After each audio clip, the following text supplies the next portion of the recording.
किस्मत ऊपर है, मनुज कर्मों का नौकर है, मनुज कर्मों का नौकर।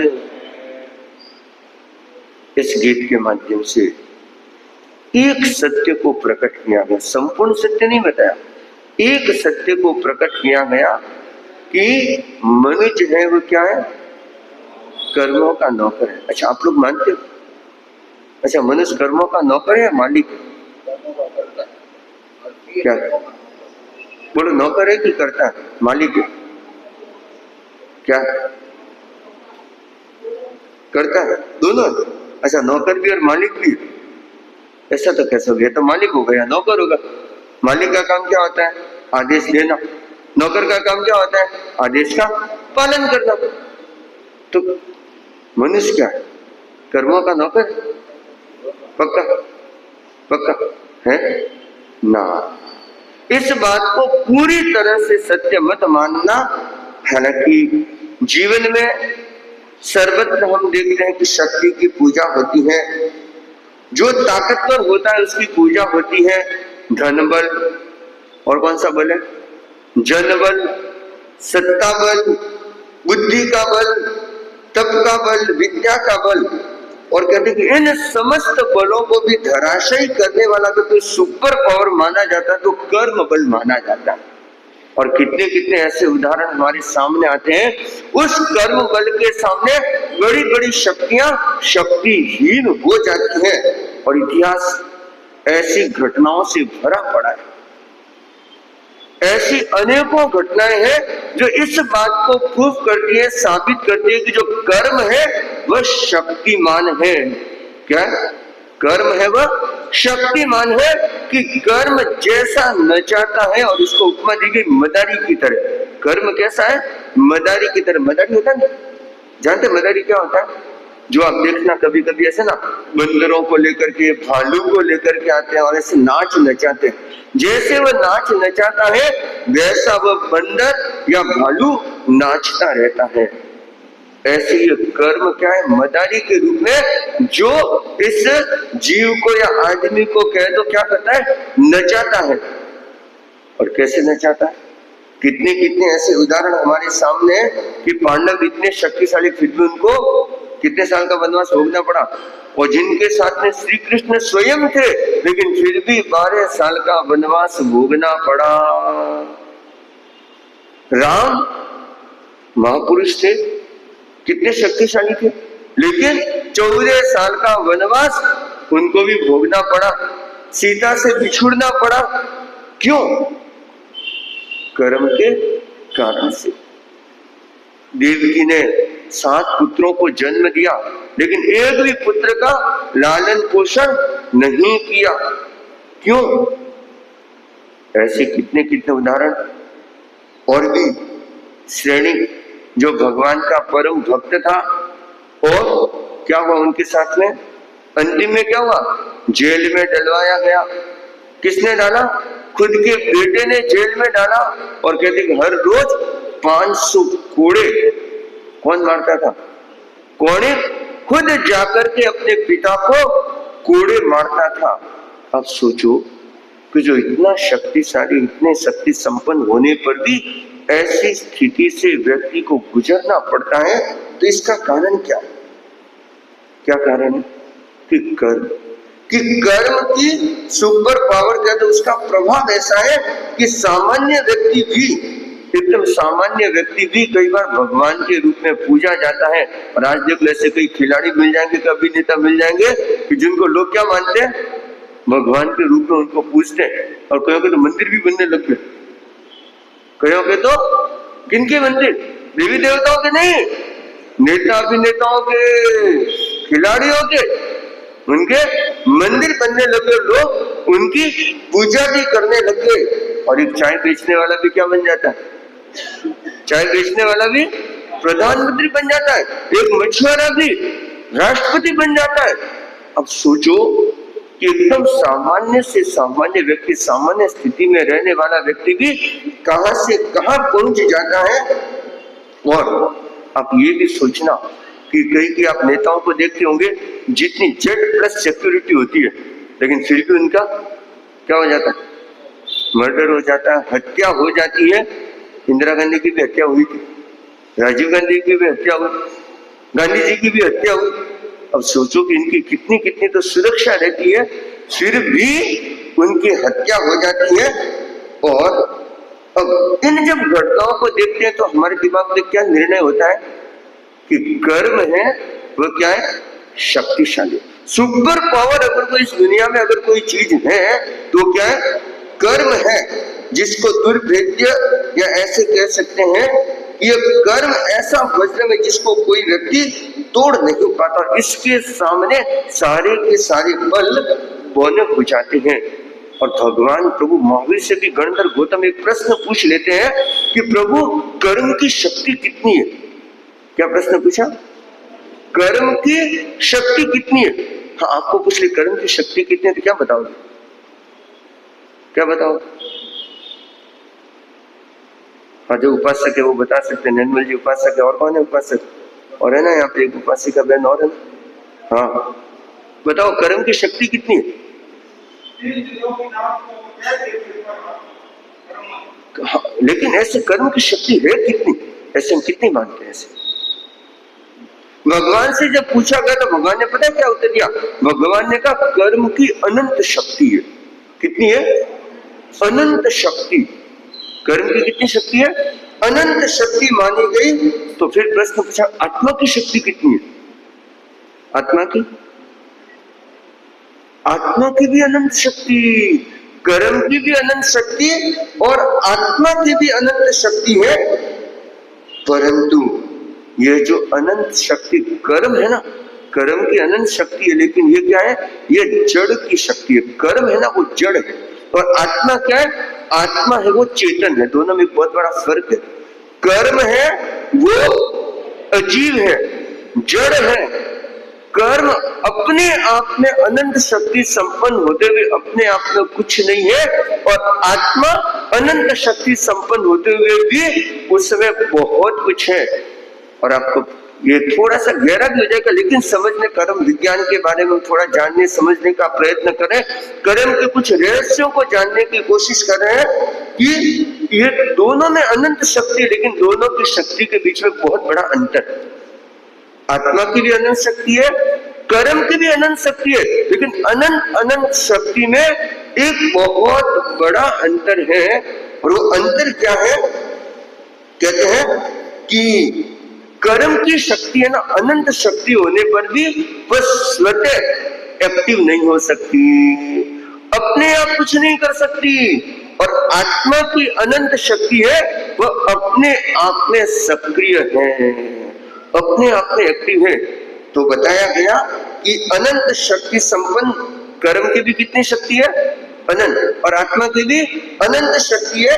लेकिन इन दोनों की शक्तियों में फर्क क्या है कि कर्म की शक्ति में सिर्फ लगती वीर्य होता है। दो शब्द याद रखना, लगती वीर्य और करण वीर्य, बस दो शब्द याद कर लो अभी तो एक बार। पहला कौन सा है, लगती वीर्य, और दूसरा क्या है, करण वीर्य। पहला शब्द, दूसरा, बस यही कर्म का रहस्य बताने जा रहा हूं। पहला शब्द क्या है, लगती वीर्य, और दूसरा है करण वीर्य।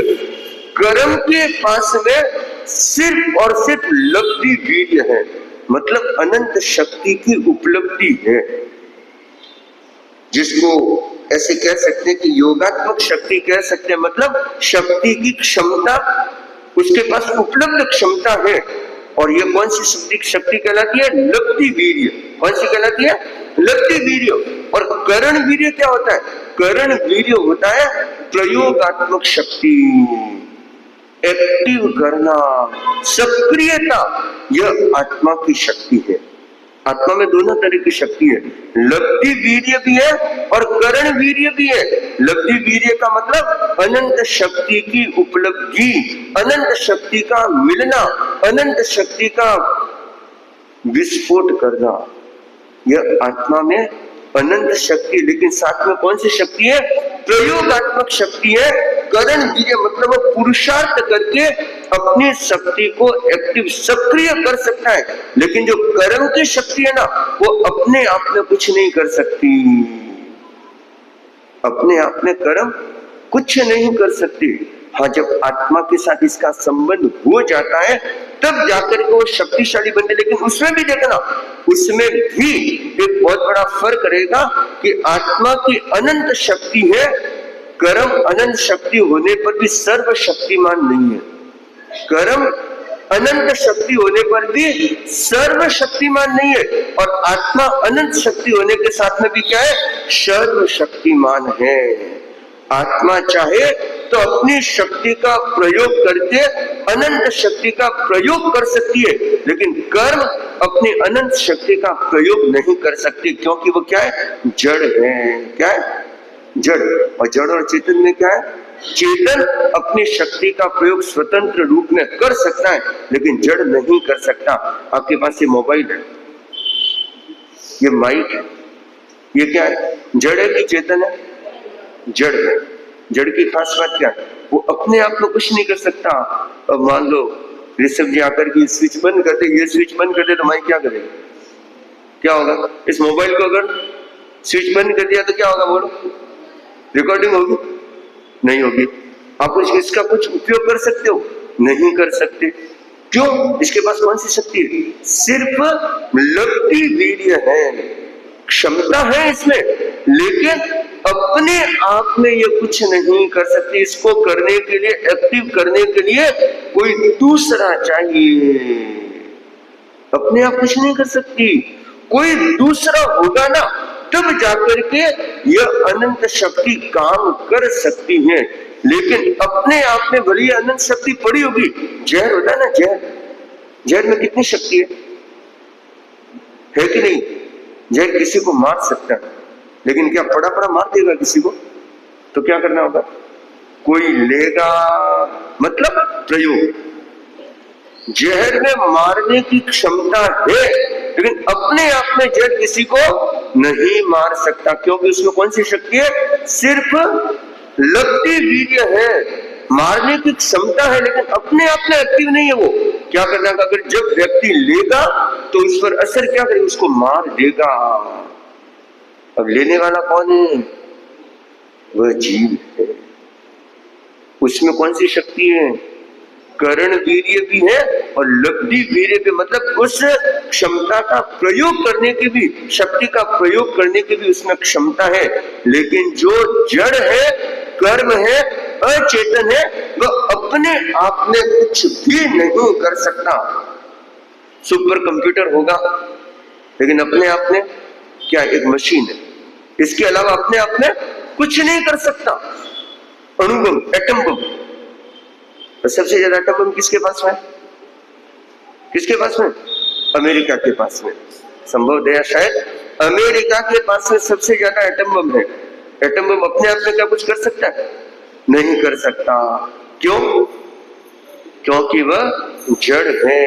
हाँ, अगर कोई उसका प्रयोग करे तो वो बहुत कुछ कर सकता है, लेकिन अपने आप में जड़ वस्तु कुछ भी नहीं कर सकता। अनंत शक्ति संपन्न होने पर भी अपने आप में वो निष्क्रिय है। हाँ, जब वह आत्मा के साथ जुड़ जाती है तब वो अनंत शक्ति अपना प्रभाव दिखाती है। परंतु ध्यान देना, उस अनंत शक्ति पर भी एक सुपर पावर है जिसको हम आत्मा कहते हैं। आत्मा सर्वशक्तिमान है, कर्म शक्तिमान है, अनंत शक्ति संपन्न है, लेकिन कर्म से भी सुपर पावर जो मानी जाती है वो किसकी मानी जाती है? आत्मा की मानी जाती है। और आत्मा जब जाग जाए, आत्मा अपनी शक्ति का, अनंत शक्ति का प्रयोग करे, तो कहते कि कर्म की शक्ति भी निर्बल हो जाती है, कमजोर पड़ जाती है। जैसे कि एक दिन उदाहरण दिया था ना, लोहा और पानी, दोनों में शक्तिशाली कौन है?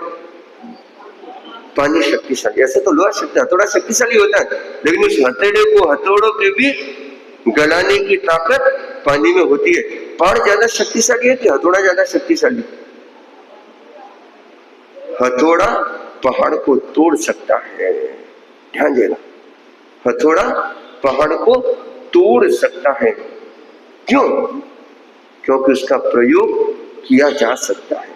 ऐसी आप सोचना कि कर्म शक्तिशाली है, लेकिन कर्म अनंत शक्ति संपन्न होने पर भी सर्वशक्तिमान नहीं है। सर्वशक्तिमान क्या है? आत्मा है। और अगर व्यक्ति इस कर्म विज्ञान को समझ ले और आत्मा के भीतर जो हमारा करण वीर्य मतलब उस शक्ति का प्रयोग करने की जो क्षमता है, यही हमारा सम्यक पुरुषार्थ है। और अगर ये करण वीर्य जाग जाता है, शक्ति का प्रयोग करने की क्षमता, और सही दिशा में अगर सही ढंग से प्रयोग करते हैं तो कहते हैं कि इन कर्मों को क्षय भी यह आत्मा कर सकती है। इन कर्मों को क्षय करने की क्षमता किसमें? आत्मा में है। तो यह शक्ति जागने की बात है। उस शक्ति को अगर जगा दिया तो फिर चाहे कर्म कितना भी शक्तिशाली क्यों न हो, उस कर्म की शक्ति को नष्ट किया जा सकता है, उन कर्मों को क्षय किया जा सकता है। अभी जो बीज का संज्ञान किया मनुष्य कर्मों का नौकर है, ये किस अपेक्षा से? कि जब आत्मा की शक्ति करण वीर्य में पूरी तरह से प्रकट नहीं होती, जब तक जागृत नहीं होती, तब तक तो कर्म शक्तिशाली है। लेकिन जब आत्मा की शक्ति जाग जाए तो कर्म की शक्ति भी उसके सामने क्या हो जाती है?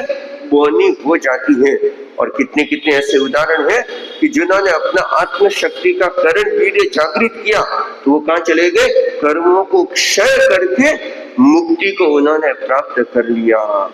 ये ध्यान रखना, आत्मा शक्तिमान है या कर्म शक्तिमान है? हाँ, अगर करण वीर्य आत्मा का जाग जाए, मतलब आत्मा की शक्ति का प्रयोग करने की उसकी क्षमता जाग जाए और वह सही प्रयोग करे तो आत्मा सर्वशक्तिमान है। और कर्म अनंत शक्ति होने पर भी सर्वशक्तिमान नहीं है। इसको हम एक उदाहरण से भी समझ लेते हैं। एक बार क्या हुआ, एक शेर का बच्चा जंगल में भटक गया। अब शायद हो सकता है उसकी मां मर गई होगी, शेरनी जन्म देती ही मर गई होगी। तो उधर से गडरिया जा रहा था जो भेड़ बकरियों को चराता था, और उसने देखा कि यह तो बच्चा है, इसको तो कोई खा जाएगा। तो देखा कि ऐसे मर जाएगा या तो ये, तो उसको ले लिया साथ में और अपनी बकरियों के झुंड के साथ में उसको रखने लगा। वो बकरियों का दूध पीता, एकदम बकरियों के साथ बकरी की तरह ही वह शेर का बच्चा रहने लगा। और रहते रहते 6 महीने निकल गए, 8 महीने निकल गए, 12 महीने निकल गए, और वो जो छोटा बच्चा था एकदम शावक जिसको कहते हैं, मतलब श्रावक नहीं हो, शावक मतलब शेर के बच्चे को, वो बड़ा हो गया, थोड़ा बड़ा हो गया और अब छलांगे मारने लग गया, कूदने लग गया। 1 साल का, अच्छा मतलब एकदम बालक सा ऐसे हो गया। और एक दिन क्या होता है कि वह तालाब पे पानी पीने के लिए जाता है, अपना चेहरा देखना है और इन बकरियों का चेहरा भी देखता गया। इनका मेरे चेहरे में तो रात दिन का फर्क है, ठीक है कोई बात नहीं। और एक दिन क्या हो जाता है कि वहां पर शेर आ जाता है, और शेर भी उस तालाब पर पानी पीने के लिए, तो बकरियां तो भाग जाती है, वो भी भागने लगता। और इतने में वो शेर क्या करता है, उसको पकड़ करके, तू कहाँ भाग रहा, तू तो मेरी संतान है, तू शेर है, तू जंगल का राजा है और तू इन बकरियों के साथ है। और जैसे वह शेर कहता है और शेर जोर से दहाड़ता है तो कहा कि तू भी ऐसे दहाड़। और वह शेर भी दहाड़ता है, उसको क्या एहसास होता है कि मैं बकरी नहीं हूं, मैं क्या हूं, मैं जंगल का राजा हूं, मैं क्या हूं, मैं शक्तिमान, मैं शेर हूं। उसे ये एहसास हो जाता है। अब वो मिमियाना भी छोड़ देता है, नहीं तो पहले तो बकरियों के साथ में जैसे मैं